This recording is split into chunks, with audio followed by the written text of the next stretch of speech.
Olá, clã, tudo bem com vocês? Para quem ainda não me conhece, eu me chamo Débora Ferreira e sejam bem-vindos.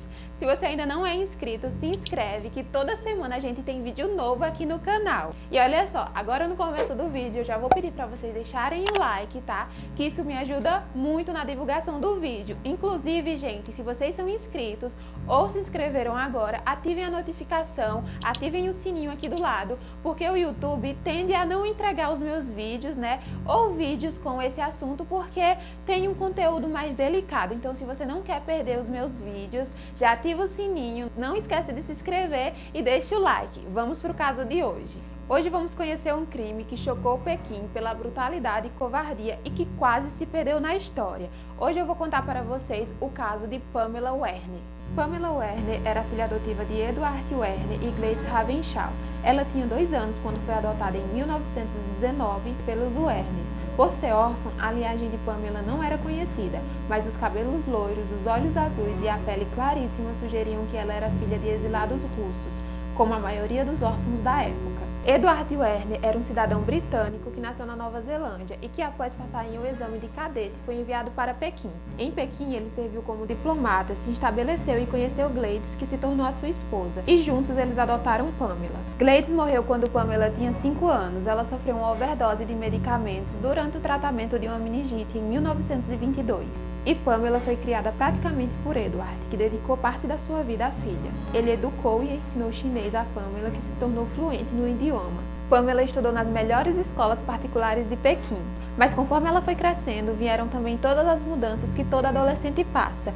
A rebeldia, os namoradinhos e as festas. E Edward não estava gostando nem um pouco disso. Então, quando ela completou 19 anos, ele decidiu mandá-la para a Inglaterra para terminar os seus estudos por lá. Pamela não gostou nem um pouco da ideia, mas a decisão já havia sido tomada. O que ela e o pai não sabiam era que aquela noite seria os seus últimos momentos de alegria. Pamela se encontrou com 2 amigas e foram até um rink de patinagem. Elas chegaram lá às 6 horas da noite e permaneceram juntas até 7h30 da noite. Foi quando Pamela disse que precisava ir para casa para jantar. Uma das garotas ainda disse que era melhor Pamela telefonar para alguém e buscá-la, mas Pamela se recusou e disse que estava acostumada a andar sozinha e que nada poderia acontecer com ela em Pequim. As amigas contaram que a última lembrança que tinham de Pamela era dela pedalando na sua bicicleta com seus patins pendurados no ombro.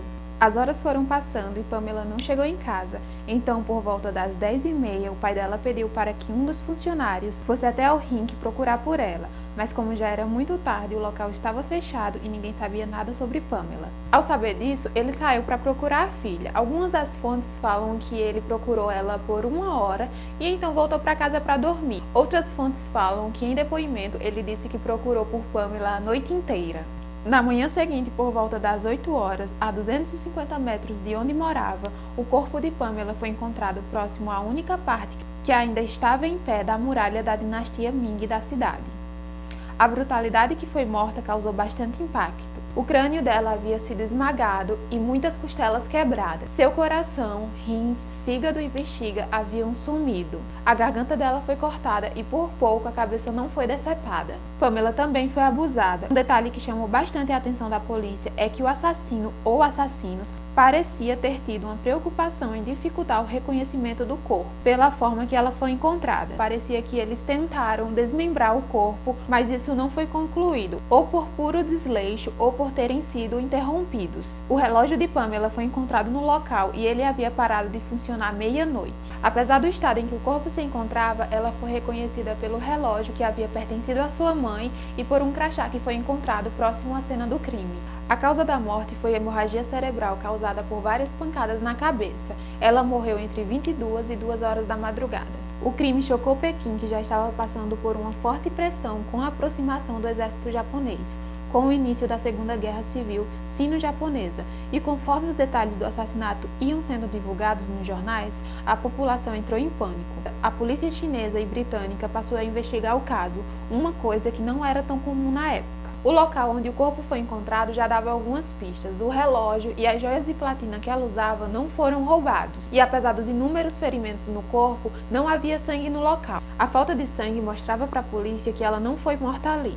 Eles também descartaram um latrocínio, apesar da bicicleta e os patins dela nunca terem sido encontrados. A polícia acreditava que se roubo fosse o motivo do crime, eles teriam levado tanto as joias quanto o relógio. E apesar de todas as pistas, possíveis suspeitos e toda a atenção da mídia, a investigação não levava a lugar nenhum. Insatisfeito e arrasado, Edward, com 70 anos, começou a investigar o crime por conta própria e passou o resto da vida em busca de justiça.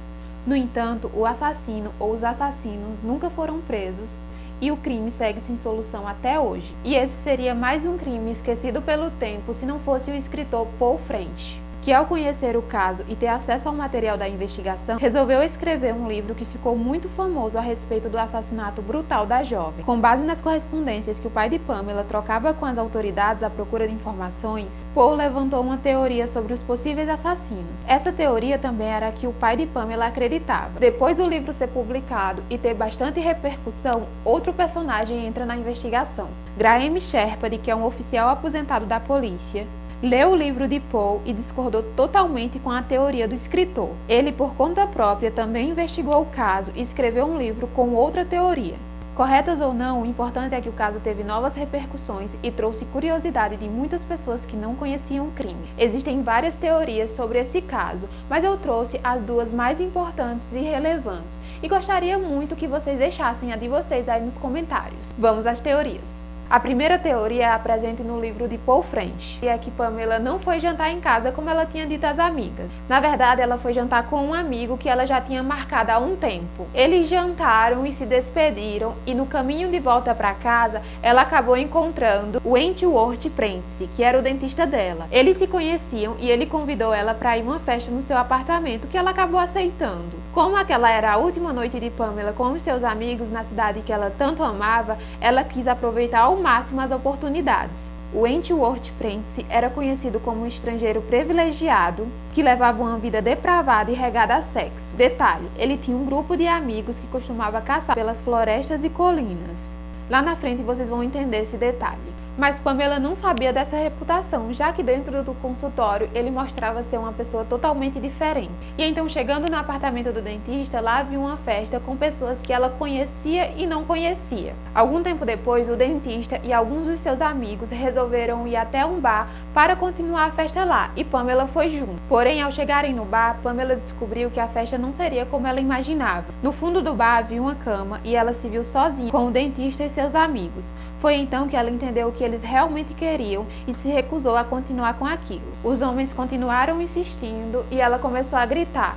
Foi aí que eles bateram na cabeça dela. Nessa teoria, eles seguiram com o abuso e ela já estava morta. E quando terminaram, viram que havia um corpo e eles precisavam se livrar dele. Essa mesma teoria diz que para facilitar o transporte, eles drenaram o sangue, enrolaram em um cobertor e levaram para o local onde o corpo foi encontrado. Lá eles mutilaram para dificultar o reconhecimento. O próprio médico legista disse que a drenagem do sangue, os cortes limpos e exatos, era algo muito particular. Um médico dentista que caçava aos finais de semana se encaixava perfeitamente naquela cena.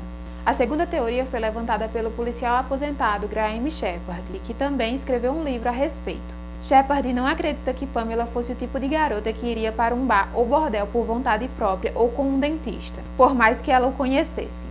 Para o policial, ela encontrou o assassino quando estava indo para casa. Ele era jovem e era alguém que ela conhecia e gostava.